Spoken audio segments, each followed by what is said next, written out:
Okay, the numbers seem to be stabilizing, and of course, folks may join in the next few minutes. But good morning, I guess at this point, good afternoon to all of you.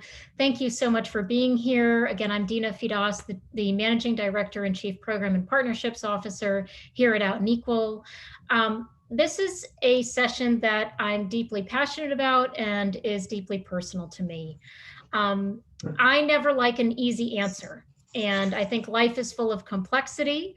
And many of us, particularly those of us with an LGBTQ or allied experience, have to learn how to navigate and swim amongst the complexity. And so this is not a session to give you all the right answers. This is a session to facilitate understanding, empathy, and learning, and develop skill sets to actually move the needle within your organizations when it comes to finding common ground together when there is conflict or a perception of conflict. So right off the bat, I think my colleague is going to switch slides here. Steve, our next presenter, who I'll introduce in just a moment, suggested we do this, and I think it's a lovely way to start things. I normally don't infuse too much of my own personal story. Maybe I do, I don't know. But one thing I find very helpful when I'm having a challenge with somebody at work, you know, in my community, wherever, is to be grounded in that this is not just my coworker. You know, this is somebody's child. This is somebody's sibling. This is somebody's spouse. This is somebody's friend or mentor. Everybody you work with is multidimensional. And I think it's always helpful actually to ground yourself in that, that what you may perceive as a conflict with you is actually just annoyance and fatigue with their caretaking responsibilities as parents. Or in my case, I often joke, my lovely wife here, Jody, the wild blonde next to me in that photo, if I'm irritated, it's probably just because she didn't do the dishes. And, you know, my coworkers don't need to think I'm angry with them. I'm just angry with Jody. No, I'm kidding. But, you know, I think it's actually a helpful tool to remember this. Before I pass the baton to my friend, Steve Smotherman, I want to let you all know that Steve has been an inspiration to me. About a decade ago, when I was working for another LGBT organization, I got a phone call from a company that I thought would probably be the last to ever reach out, and that was Cracker Barrel. Having been working in LGBT workforce inclusion for years, I knew the stories. You know, this is one of the few companies where there had been boycotts because people were quite literally given pink slips for being gay, for failing to exhibit, I think the language was, a normal heterosexual lifestyle. So this professional relationship and friendship began between Steve and myself as he emerged as an extraordinary leader within the organization. And quite simply, Cracker Barrel would not be where it is today had it not been for Steve. Now, Steve has had a long career beyond Cracker Barrel, but if you want to learn from the absolute best, somebody who's been able to balance warmth, humor, strategic thinking, professionalism, it doesn't get better than Steve Smotherman. And so consider this a masterclass with a true leader in the field. He's now actually decided to get in the consulting ring because so many of you, every time he would talk on behalf of Cracker Barrel, you wanted to bring him in. So finally, he is available to you as a truly extraordinary DEI consultant. So without further ado, let's get to Steve's baby pictures. And now that I've thoroughly embarrassed you, let's hear from my friend Steve Smotherman, our co-host. I don't even know how to follow that. I want to thank you. I want to ask, is this being recorded? Because I've never had such a resounding accolades, and I too appreciate your friendship over these more than a decade that we've been in the trenches together, making progress at Cracker Barrel and throughout both of our careers. I'm based in Nashville, Tennessee, just outside of Nashville, Tennessee, but I grew up in rural Ohio, just to let you know. I have been with my husband for more than 26 years, so a long-standing support in my life. I'm the father of two, grandfather of four. Most of my career has been in learning and development, with quite a bit of emphasis on diversity and inclusion. And for the past 15 years, as Dina said, I was at Cracker Barrel in their management L&D department. I was also the founder of their LGBT Alliance Employee Resource Group, and I led it for the last 10 years.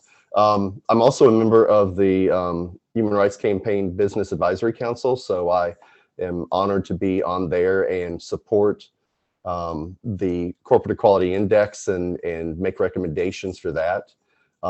Earlier this year, as Dina said, I found myself at somewhat of a turning point in my career, and I thought, when my position at Cracker Barrel was eliminated with so many others this spring, I decided that I needed to follow my passion. And at this stage in my life, I only wanted to do what I wanted to do and what made me happy, and figure out how to get paid for it later. So I've begun my own consulting company, and it's been really, really an interesting ride and experience to do that. Been helping companies here in the South, domestically in the United States, and a couple organizations even internationally. So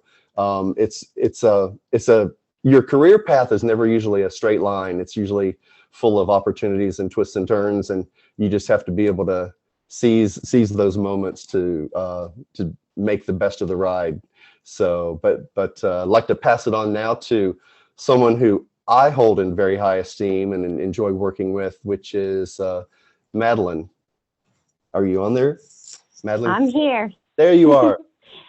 Thanks so much, Steve, and thanks, Dina, for that intro. I'm just gonna throw up my pictures now. And for those of you who don't know me, my name's Madeline Jelpe. I'm the Senior Manager of Stakeholder Engagement here at Out and Equal. Pronouns, anything respectful is fine. And I am just so excited about this session today. I think that what we're about to talk about is so central to our work in LGBTQ inclusion, and also our human experiences as we connect with one another. And which is why I love the fact that we're putting some of these pictures up here, because of what it tells you about who we are and how important it is to share that in difficult conversations and to set up a foundation for us to talk. I've been at Out and Equal for, I guess, about 4 years. I've been around since 2016, and I started off as a fellow in my graduate program as a public policy analyst, doing work to figure out how our organization could be more engaged in the Southern states. And it was that work that got me back at Out and Equal once I finished up graduate school, to continue to do this work here at Out and Equal and broaden these conversations. And it really is awesome to see how many of you are engaged today and continue to be so motivated to do this work.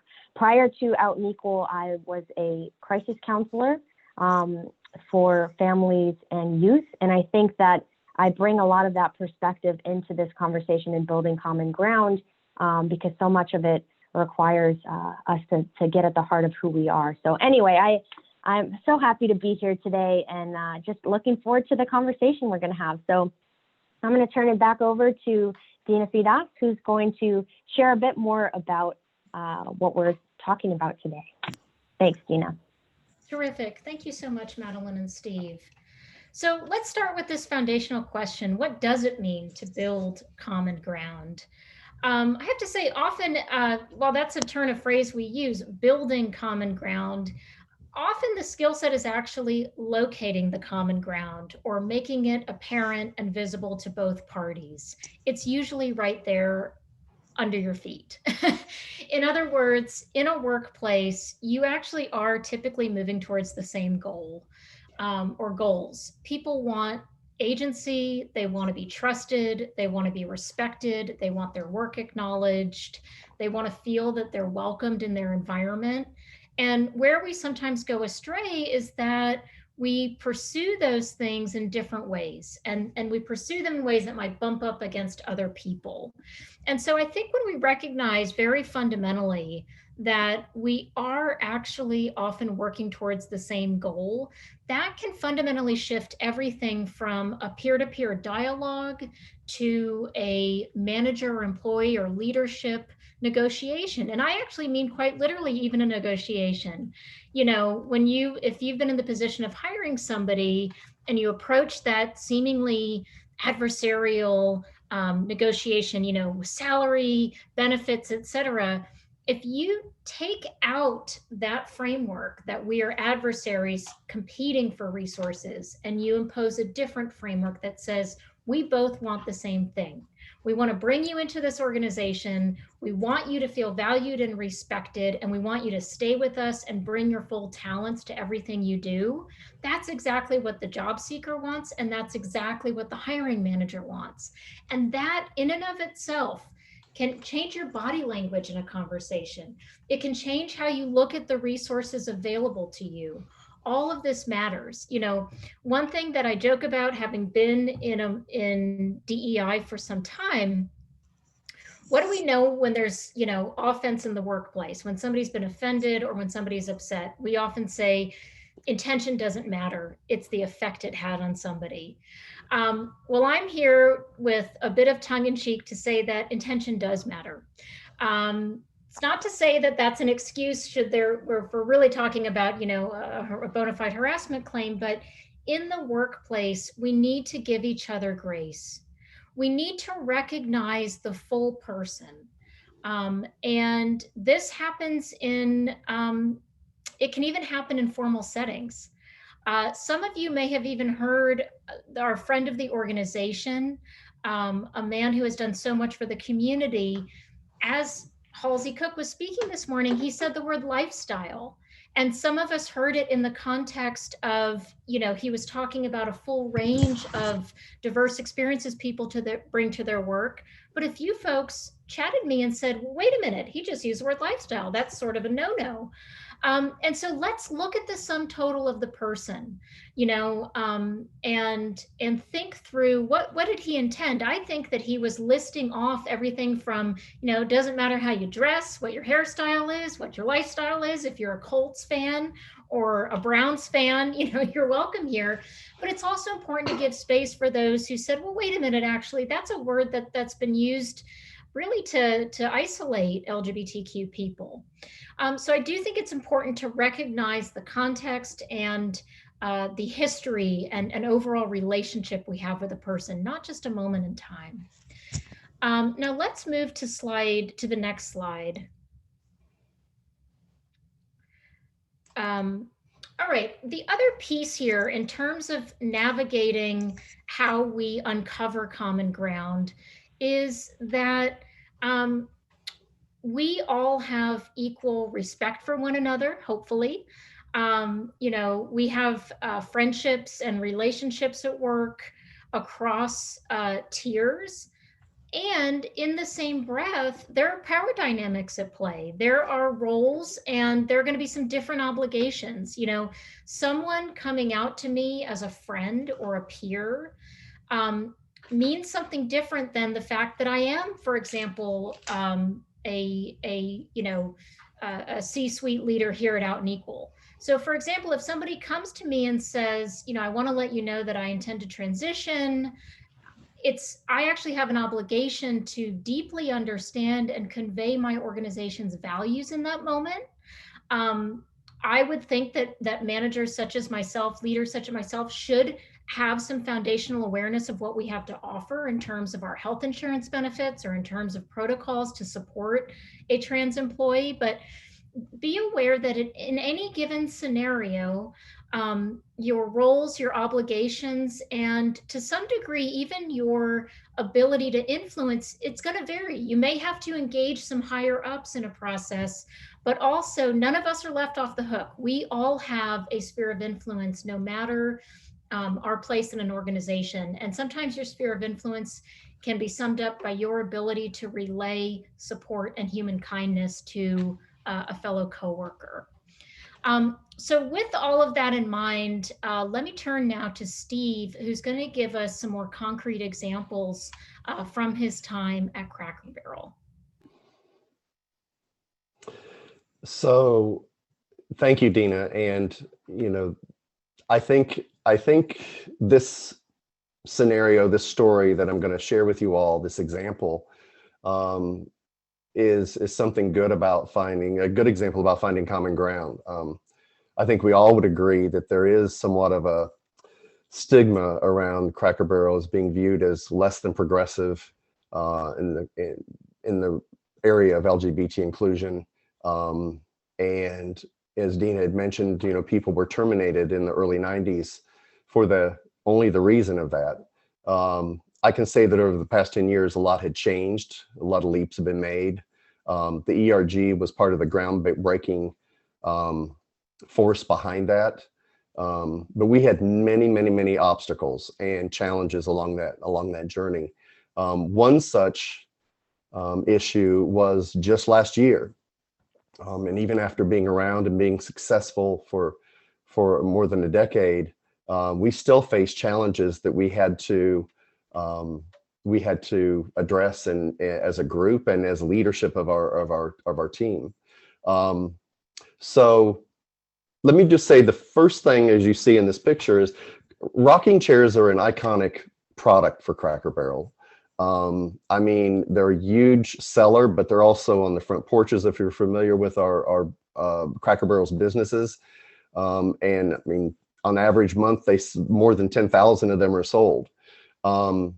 As an ERG, we're always looking for ways to tie our company and our brand to the work that we're doing as an ERG. So what we came up with in this next slide is we came up with this first picture here, which is we created a Pride rainbow version. Many of you may have seen this before. They weren't for sale. They were initially, that was our ultimate goal, was that, but they weren't for sale. They were just made by our same manufacturer that makes the rest of the rockers, so that we could use it to donate to raise funds for LGBTQ organizations, as well as marketing our ERG. As all of you know in this work, visibility is progress, and these rockers you don't get much more visible than that.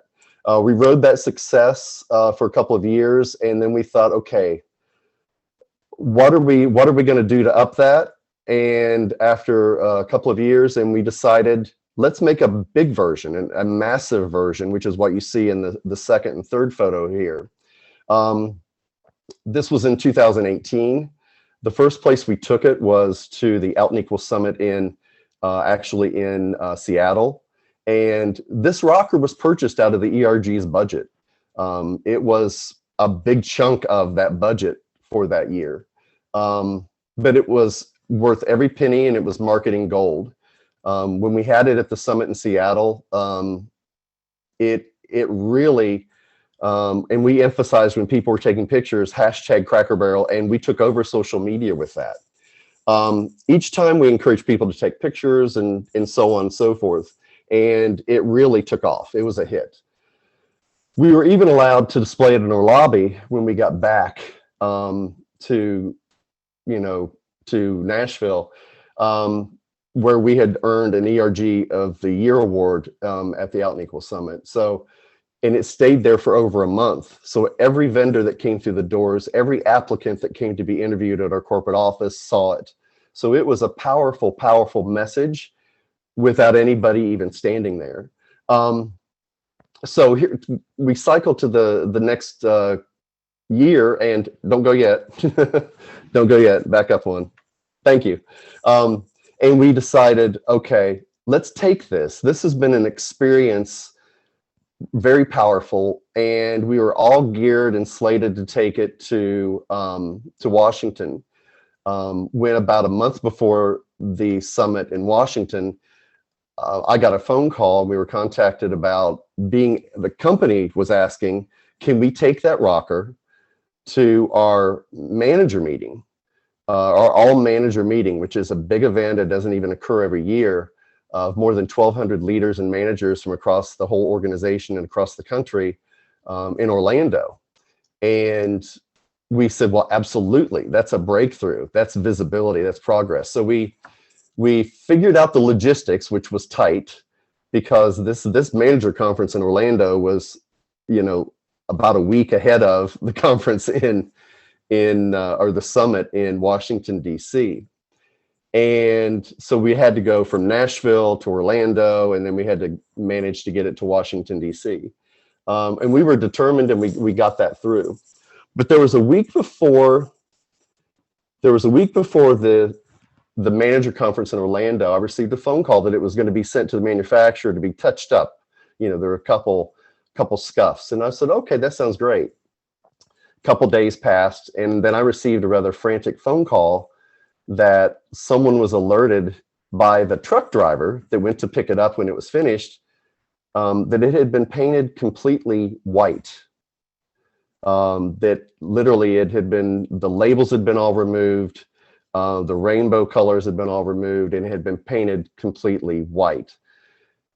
And, there's a bit of stunned reaction there initially at first. As leadership of the ERG, was brought into the loop, there was a lot of anger. There's people searching for blame. Who told them they could do that? I mean, there was some really heightened emotions at this time. And so we informed our executive sponsor, our executive champion.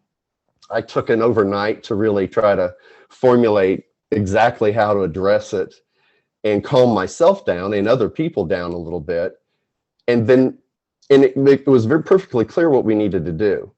We needed to focus only on getting it repainted, corrected, and so that it could make it to both major events. We have to focus on that 100% and on nothing else. So where was the common ground in this? The common ground was we needed to educate people within our organization that this was a little bit more than just a rocker. We needed to educate them on what it meant to us, what it symbolized. And it was more than just a rocker. And we were unwavering in that we needed it corrected at any cost. I even spoke myself personally with the manufacturer at a small town here in Tennessee to correct it, and what could we do to make that happen. And it made it. So if you'll go to the next slide, it made it to the manager conference, which you'll see here in this last picture. And it was a resounding success at that Cracker Barrel conference in Florida. People waited in line to take their pictures with it.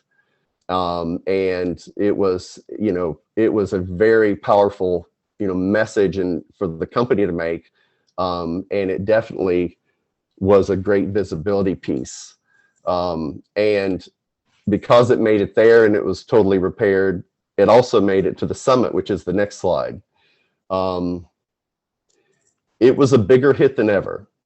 We had literally hundreds, if not thousands of people set in it, post about it. It really was taking over Out and Equal social media, Cracker Barrel social media. I mean, you couldn't turn without seeing a shot of this at the summit in Washington. So the common ground here, I think, was very complex throughout this whole scenario. It was members of the ERG aligning and being focused and not emotional. So the ERG members had to get common ground on and understand how we needed to be focused on getting it to our goal and not on blame, not on our anger, not on our questions. We could do that later. And then there was another common ground, I think, that we needed to look at between the ERG, Cracker Barrel senior leadership, the Cracker Barrel Manager Conference organizers, And even the manufacturer was involved in that. So I can truly say that through this, we built credibility, we gained integrity, and we gained a lot of respect because we were, diligent and focused, and to make something that seemed impossible get corrected and put back on track. So I think what we're going to do now is we're going to look at some framework, and we're going to actually look at how you can, some questions and some framework around how you can use this to help with your issues as they arise. So the first group of points here, if you can click, there they are, is, where do you start in this? I mean, what's the overall issue? Every issue is going to be a little bit different, and you've got to really be strategic and maybe make notes to yourself or talk to yourself to figure out, what you're going to do. Challenge your own ideas and your own biases. And if you think you don't have biases, you're wrong. We all do. So you've got to be able to really challenge yourself to think past your initial reaction or your initial impression. Seek to understand other people's points of view. If we had been, and actively listen goes right along with that. If we had stayed in that situation with the extra large rainbow rocker angry, we wouldn't have been listening. We wouldn't have been seeking other people's opinions because we already had ours. And you have to be willing to adapt and open to change. On the next section here, we've got show up in the conversation. Acknowledge and accept that if there is not common ground, it is not going to be comfortable. And for all of you people that are conflict avoidant, like myself, you really, you just have to acknowledge it. And sometimes you just have to say it. Well, this is awkward. And I think that's important. You have to demonstrate curiosity and authenticity. We were looking at, in our scenario, we were looking at all possible ways to get the job done. Resist defensiveness. Be confident enough to admit you don't know something and when you are wrong. That is something that is, I think, very key and important, because I think it shows humility. But whether you're a supervisor or leading, or whether you're being led, I think being authentic and I don't know what the rainbow means, or saying, I didn't mean to say lifestyle, so I didn't understand what that meant to you, and this is what it meant to me. So owning it is the best way to make progress in finding, the common ground. And I think Madeline's going to take the next couple, right, Madeline? I'm on it. Thanks, Steve. And thanks for that story about the rocking chair. I think a lot of us can see how this might be utilized within the conversations you were having in that situation, talking about what it meant to you to have that rainbow paint on that chair. So thanks for giving us a little bit more too around where do we start. In addition to showing up the right way in conversations, it's also important for us to feel a sense of ownership in building that common ground. So to take an active part and commit to it by reflecting on something that we've talked a little bit about before, is those values that are a part of the situation we're in, to identify and define those values that guide us. And so at the heart, I think, of building common ground, we find values. Values are going to exist whether we recognize them as such or not. They guide our individual decisions and our priorities, but they also guide company level decisions and priorities as well. They're guiding our actions subconsciously or consciously in how we relate to one another, what we say to one another, how we communicate, and how we go about those daily tasks and responsibilities. So in a work sense, we can look at ourselves and think about these fundamental questions about who we are. Do we value ambition? Do we value fairness? Do we value obedience or unity or empathy, inclusion or orderliness? There's all of these values that are swirling around in our person that ultimately, the way that we answer the questions that I just asked or relate to those questions, it's going to guide the next steps, the actions, the responses in any given situation. So that is true for others as well. And when we begin to understand our own values and the values of those around us, we can better identify the sources of conflict or opportunities for alignment. So just thinking about teams, you may have an individual on your team who values teamwork. They're the person who's willing to pitch in and provide additional help when needed. That maybe leads to a culture of trust and respect. Or maybe you have individuals who value ambition and are more inclined to independence and sort of rising up the ladder. And that creates its own unique culture there. And, it's not always the case that this happens, but differing values can lead to conflict. And it can lead to people working towards different goals with different intentions, different outcomes, leading to frustration and some of the things where we're not aligning here. And maybe such was the case in Steve's example there, where there wasn't necessarily an understanding of that value, what that chair meant to the ERG and the LGBTQ community. And when we talk about building common ground in the workplace, we also have to look at that other broad layer. There's at least one other broad layer here, and that's company values. Those are the shared set of beliefs that drive workplace culture. It's established and reinforced by company leadership, which ultimately shapes employees' behaviors. So is your company people-oriented? Does it insist on fairness, respect for an individual? Is innovation a value?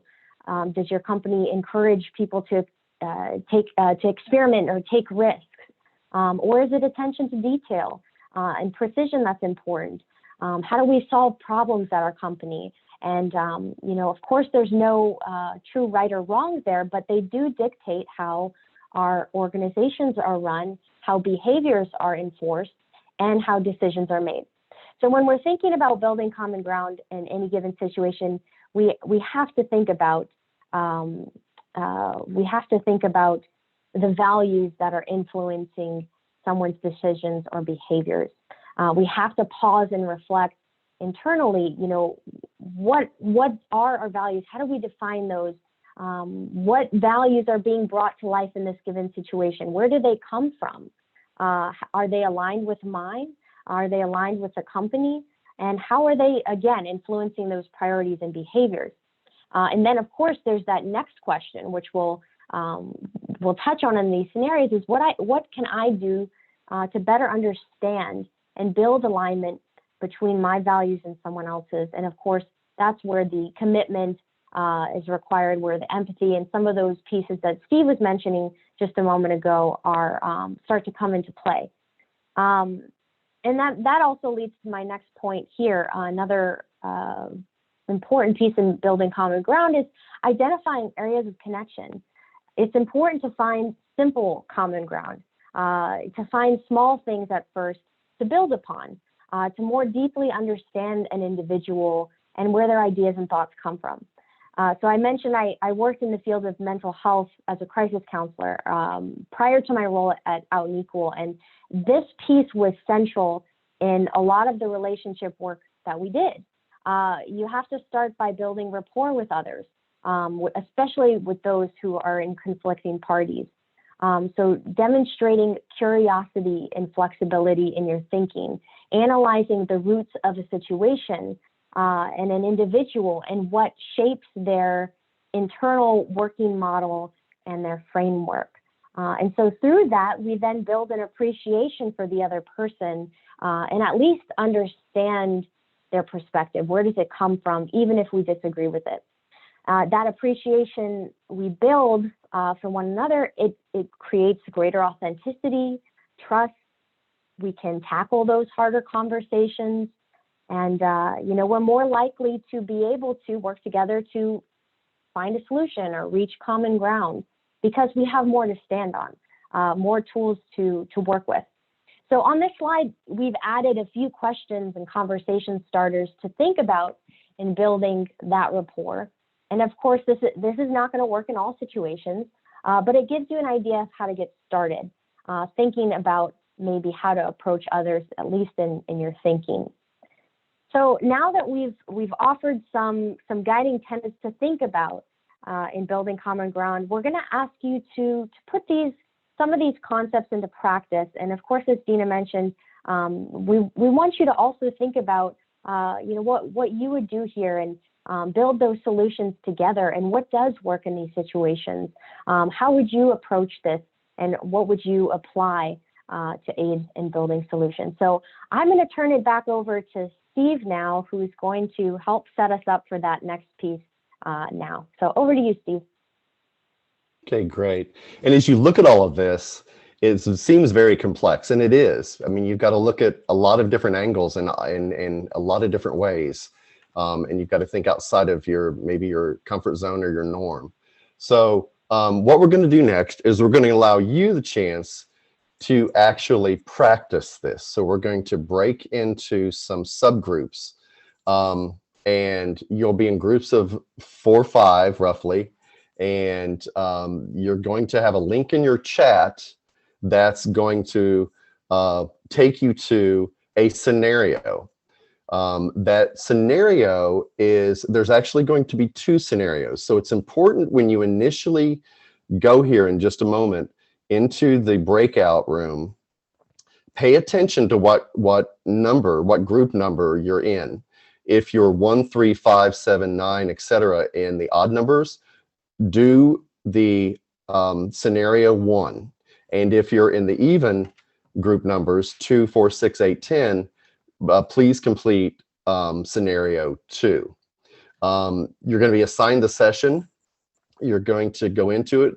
You're going to really have to seek out everyone's perspective and practice some of these things we just talked about. You're going to have to actively listen, and of course, always be respectful. Be cautious of your time, because you've been given 20 minutes. It seems like a lot, but as any of these kind of things we've done, whether it was last night's networking, we tend to let time slip away. So you need to watch the clock and see how much time you have left. Read, discuss, and answer the questions for your specific scenario. Here's a tip though. This really isn't a time to network and connect with people on a personal level. The task at hand is really to review the scenario and to discuss it and get everybody involved. So you can use LinkedIn and chat that in when we come back together afterwards. So after the 20 minutes, we'll come back together and we'll actually have some discussion and ask that a couple people from a couple different groups actually report out and share some of the challenges, surprises, etc. that you might have had through this exercise of finding common ground in this scenario. So again, I'll remind you, look for your group number here in just a moment.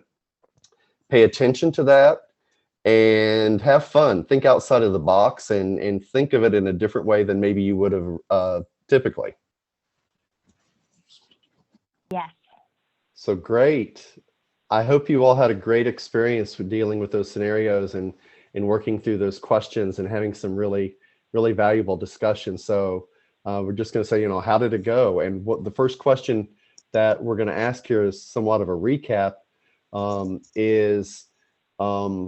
what were some insights from your discussion? You can unmute yourself and just speak out loud to the overall group, if you would, and just share some of your thoughts.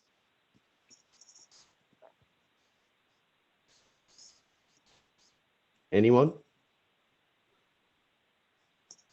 I know there's somebody out there. Somebody. So this is it was Allison. Oh, sorry. Go ahead. No, go. You go. I was on mute, so that pretty much explains that one. So my group, we were an even number group. So we had the situation number 2, the more than lunch with Donna Ray, and the person that I got to speak with, we were both from an HR background, so it was just immediate the red flags that were coming across, right?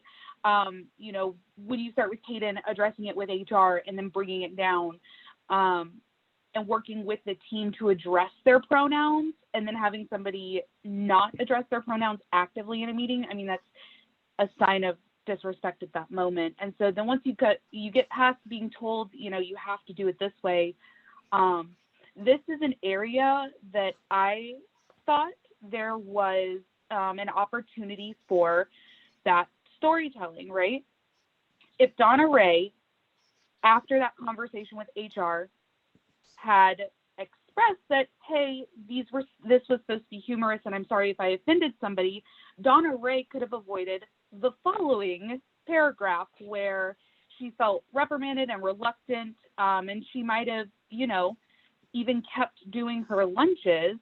But when you think about it, there was an opportunity for Donna Ray to make a correction, and it almost feels like Donna Ray retreated back into herself. So somebody who was once coming across as a funny ally is now coming across as, not an ally. And that might not have been her intention, but that's really what it feels like from the scenario. Yeah. That's great. Yeah, that's a great point. And I think someone else was jumping in as well.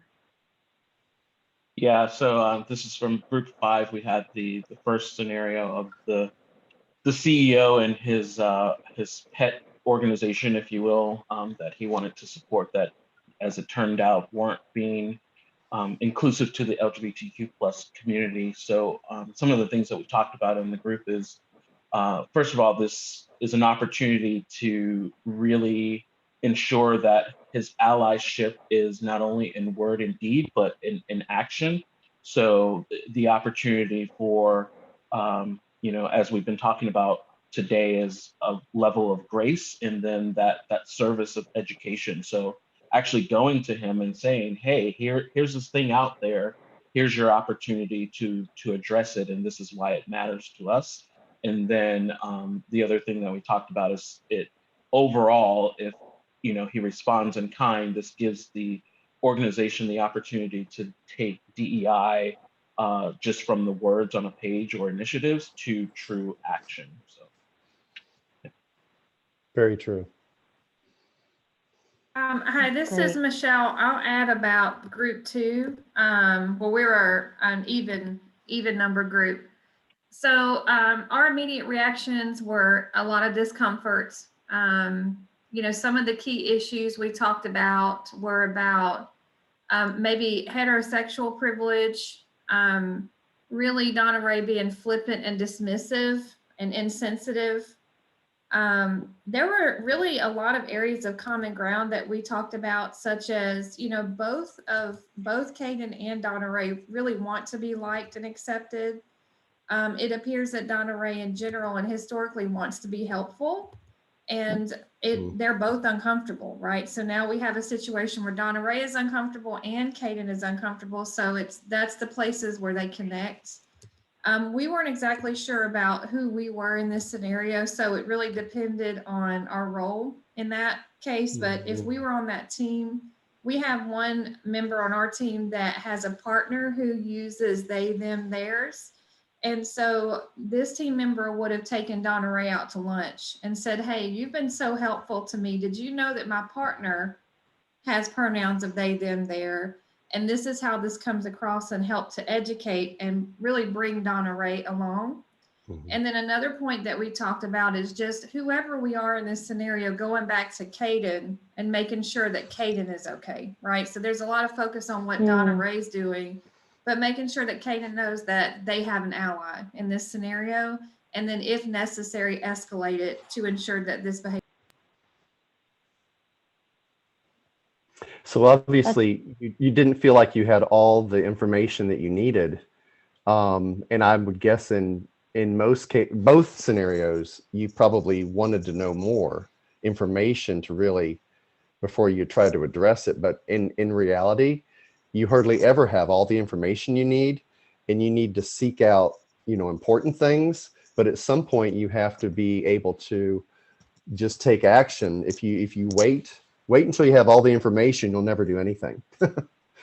So it's somewhat learning as you go, and adapting as you go as well. Yeah. That I appreciate how point you actually all. came up in our group. We had the odd numbered Yeah. scenario, and we did discuss, if you could, to check for like a public Facebook or a public Twitter on the CEO to see, are they someone who just supports this charity because of rose-colored lenses over their childhood experience, or are they fully aware and supporting all the stances of the charity, because that changes how you approach them. If they just need to be informed, that's a lot easier task than they are actively opposed to what the company's supposed to be standing for. Yeah. And one other thing as we finish up discussing this, because we could go on for a whole nother hour, I'm sure, is that you have to, if you had a trust, the relationship you had with these leaders in both of these scenarios, the relationship you had going into it probably affected the efficiency for which you could find the common ground. If you already had a good connection up front with them and a good rapport, it would make it a whole lot easier, because without trust going into it, you're trying to build trust as you're doing it. So it's really important, I think, to try to know that building those relationships with those people along the way will help you before you get to anything like this or any issues. Yeah, I think that's a great point, Steve. And thank you all so much for these insights. I realize it's always the problem with time, right? We always want to keep talking about these things, but these insights are really helpful. And I hope that the conversations that you had in your group continue to get you to think about these ways we can build common ground and frame our discussions with others when there's disagreements or conflict. And maybe it is seeking out additional information, or maybe it's demonstrating curiosity and understanding more about why is someone's perspective like that? Why did they go? Someone said they retreated into themselves. I think that was a good observation. And it's these human observations that we can make that are going to be able to better tailor our responses and guide us forward in that way. So I don't want this to be the end of our conversation. I think when we start these things, or when we engage in these workshops, they're always sort of the beginning of the conversation. And Out and Equal and Steve, we're going to be putting out a toolkit on building common ground very soon after Southern Forum, so that some of these insights that you have recognized in your groups and that you will continue to think about as you go forward in your work are going to be framed up in a helpful resource for you coming soon. So be on the lookout for that. We will be publishing that on our website and sending it out to our Southern Forum attendees. And just really appreciate you being here and having this discussion with you. And thank you to Steve and to Dina, the true powerhouses in this conversation. I continue to learn every single day from these two wonderful people, and especially in building common ground. So thank you so much. And we will continue on to our next session and final session of the day. And thank you all so much again. We'll see you in another minute. Thank you. Don't miss our keynote from Out and Equal CEO Aaron Uritis in just a few minutes. Thanks, everybody. Thank Take care.